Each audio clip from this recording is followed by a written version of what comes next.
আসসালামু আলাইকুম। দেখেন আমাদের কোম্পানির মধ্যে ডাব বিক্রি হইতেছে। আমাদের কোম্পানির ডাব বিক্রি হয়েছে। আপনারা সবাই ভিডিওটি বেশি বেশি শেয়ার করবেন, লাইক করবেন, একটা কমেন্ট করবেন। মালয়েশিয়া তাহিত আমরা মালয়েশিয়া প্রবাসী আমরা কমেন্ট করবেন। আপনারা একটা কমেন্টে ভাই ভিডিও বানানোর আগ্রহ হতে পারে।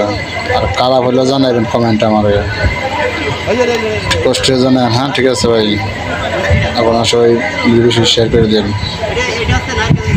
ও সমস্যা একটু না সাইবার সাথে 1 2 3 4 5 6 7 8টা আটটা সাইবার সাথে বেশি না সমস্যা তাও না হ্যাঁ একদম ডাবল থাকে আরে শালা রে এটা কয়টা? 1 2 3 4 5 6 7 8 9 10